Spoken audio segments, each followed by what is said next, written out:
श्री गुरुचरण कमलेभ्यो नमः। नारद मुनि जी कहते हैं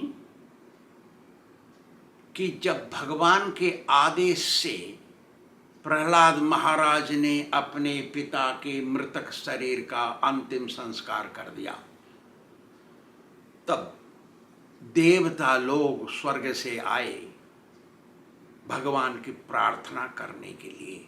उनके साथ ब्रह्मा जी भी थे। ब्रह्मा जी को देख करके भगवान ने कहा, अरे ब्रह्मा, तुम इस प्रकार का वरदान मत दिया करो।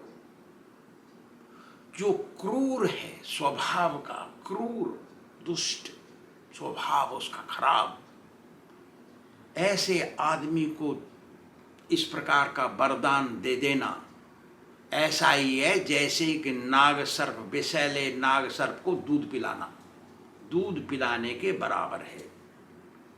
जैसे नाग सर्प को दूध पिलाने से उसका विष बढ़ता है, ऐसे क्रूर मनुष्य को उसकी इच्छा के अनुसार वरदान दे देने से वो महाचंडाल काम करता है।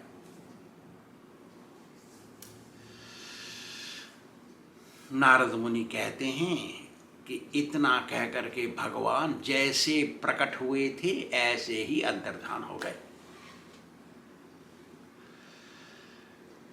उसके बाद प्रहलाद महाराज ने आगंतुक सभी देवताओं, ब्रह्मा, शंकर, बड़े बड़े देवता आए थे, ऋषि मुनि आए थे, सबका सम्मान गौरव प्रणाम करके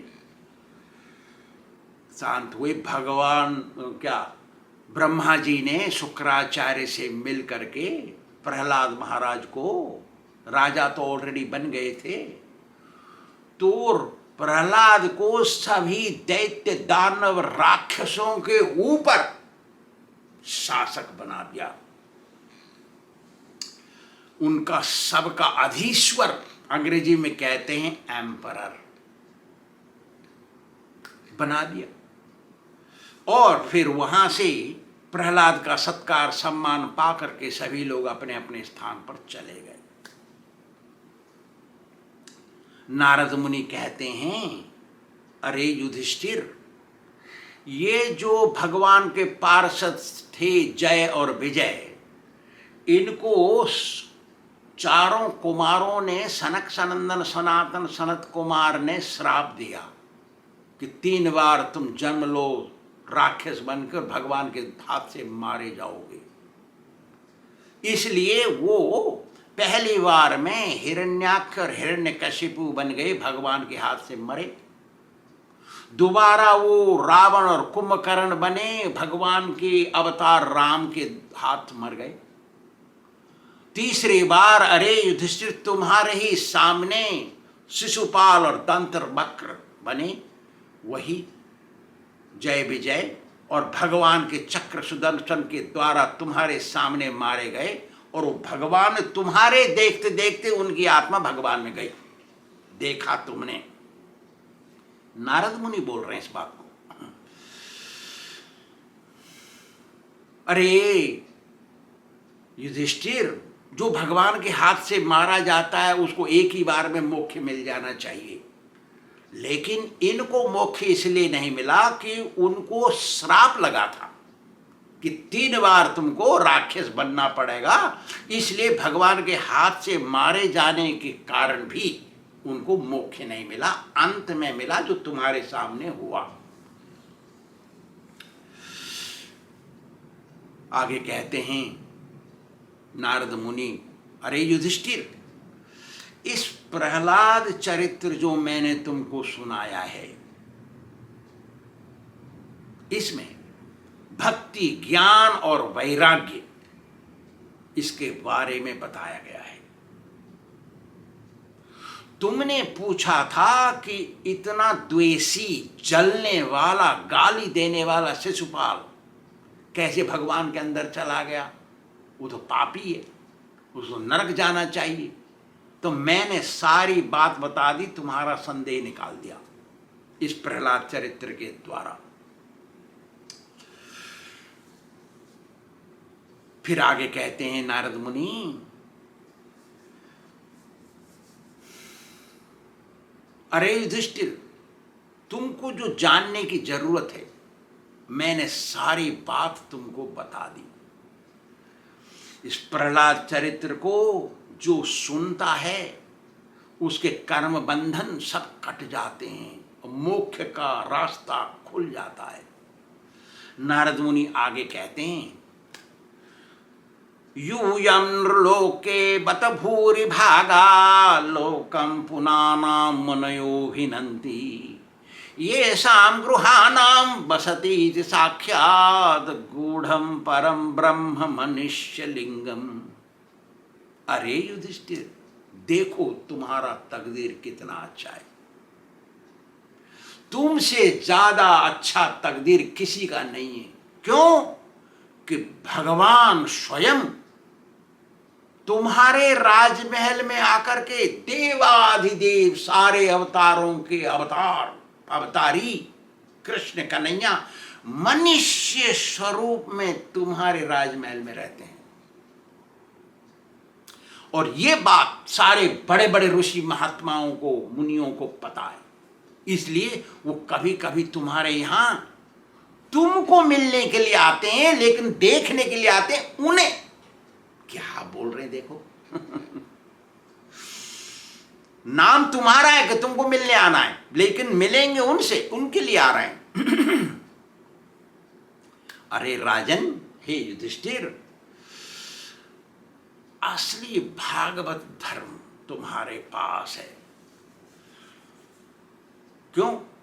इसलिए असली भागवत तुम्हारे पास है, इसलिए भगवान स्वयं मनुष्य का रूप धर के तुम्हारे यहां रहते हैं। भागवत धर्म क्या है? अब ये प्रश्न उठाया है क्या चीज वो? तो सुनते सनातन धर्म है, हिंदू धर्म है, और फलाना धर्म है, डिमाका है, हम सुनते हैं, लेकिन है क्या भागवत धर्म? देखिए क्या बोलते, भागवत धर्म भागवत से निकला है। इसी को सनातन धर्म कहते हैं आगे चल के।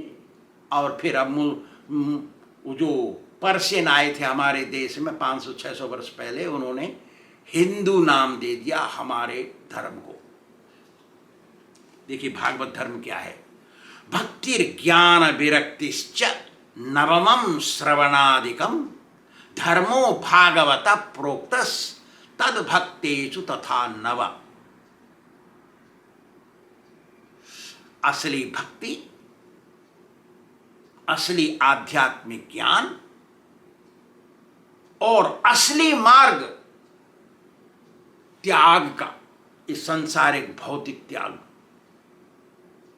और नवधा भक्ति, 9 प्रकार की भक्ति जिसमें हो, उसको कहते हैं भागवत धर्म।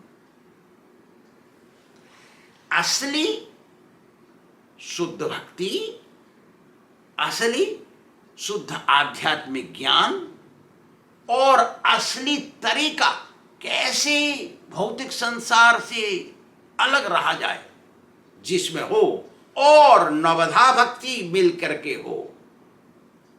श्रवणम कीर्तनम विष्णु स्मरणम पाद सेवनम अर्चनम वंदनम दास्यम साख्यम आत्मनिवेदनम, बता चुके इसको पहले। ये चीज जिसमें हो उसको कहते हैं भागवत धर्म।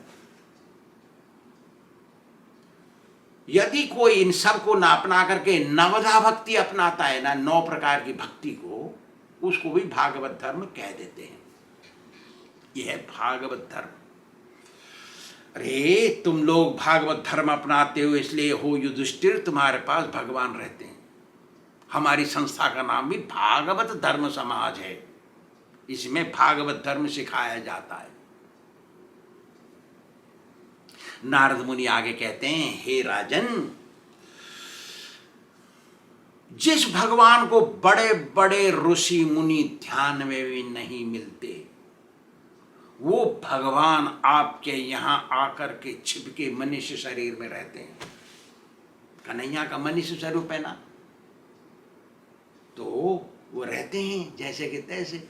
देखिए आपका भाग्य कितना। और कैसे रहते हैं? वो रहते हैं जैसे तुम्हारा हितैषी हो, हितैषी की तरह रहते हैं। हितैषी मतलब भलाई चाहने वाले की तरह। और तुम्हारे मित्र की तरह रहते हैं, तुम्हारे ममेरे भाई की तरह रहते हैं, तुम्हारे पूज्य की तरह रहते हैं, तुम्हारे आज्ञाकारी मैसेंजर लेके गए ना, मैसेज लेके गए दुर्योधन के यहाँ, ऐसे रहते हैं। नारद मुनि कह रहे हैं इस बात को। तुम्हारे यहाँ गुरु बन के रहते हैं, तुमसे पूजा पाते हैं वो, और तुम्हारी आत्मा बन के रहते हैं कि उनके बिना तुम रह नहीं सकते। ऐसे हैं भाग्यशाली तुम लोग कि भगवान को पकड़ के जकड़ के रखा है तुमने। अरे जिसको ब्रह्मा और शंकर भी नहीं समझ पाते, अरे हम नारद मुनि जैसे कैसे समझेंगे, इसलिए हम चुप रहते हैं। नारद मुनि बोल रहे हैं इस बात को। अरे ब्रह्मा मेरे पिता नहीं समझ पाते, शंकर नहीं समझ पाते, मैं कैसे समझूंगा, इसलिए मैं चुप रहता हूं। नारद मुनि कहे मैं केवल उनका नाम जपता हूं, कीर्तन करता हूं और भक्ति सेवा करता हूं। मैं इतना ही करता हूं, मेरी समझ में नहीं आएंगे, क्योंकि मेरे बाप के पिता की समझ में नहीं आ रहे तो किसके आएंगे। ऐसी बात सुनी सूत गोस्वामी से सौनक ऋषि, 88,000 ऋषियों ने। तो सौनक ऋषि खड़े हो गए, बोले हे महाराज, हमने आपके मुखारबिंद से बहुत सुना प्रहलाद के बारे में, और आश्चर्य भी हुआ कि इतना दंड पाके, इतना कष्ट सह के भी वो भागवत धर्म को नहीं छोड़े। इतना आश्चर्य का, अरे थोड़ा सा गलती हो जाए, लड़ाई हो जाए, भाग जाते हैं। थोड़ा गड़बड़ी हो गया, भाग गए। रोटी अच्छी नहीं मिली, भाग गए। कुछ मच्छर काट दिए, मलेरिया होगा, भाग गए। हम तो ऐसे भाग जाते हैं। कितना कष्ट, होली का जलाई उसको, इतना कष्ट, और फिर भी नहीं छोड़ा। और पिता ने इतना कष्ट दिया, उसका निराकरण, उसका प्रतिवाद नहीं किया, बुराई नहीं किया अपने पिता की। और फिर उसके ऊपर भगवान से प्रार्थना किया, हे भगवान इस अपराधी का शुद्ध कर दो, माफ कर दो इसके अपराधी को अपराध का। इतना प्रार्थना किया उसने, अपने पिता को मुक्ति दिला दिया। आत्मशुद्धि, पिता की आत्मशुद्धि। दुष्ट पिता, क्रूर, उसको दे दिया, ऐसा कर दिया उसने। हे महाराज, इतनी सहनशीलता प्रहलाद में कैसे आ गई, थोड़ा बताइए। कहां से आई, कैसे आ गई? दो चीज, कहां से और कैसे, ये कैसे आ गई बताइए थोड़ा। आपने तो शिशुपाल के पूर्व जन्म की कथा बता दी, हमको थोड़ा इनके भी पूर्व जन्म की बात बता दो। प्रहलाद पिछले जन्म कैसे थे, थोड़ा बता दीजिए महाराज। ऐसा बोल के सौनक ऋषि चुप हो गए। फिर सूत गोस्वामी बोलते हैं, इसकी बात हम आगे बताएंगे। श्री राधा गोविंद भगवान की जय।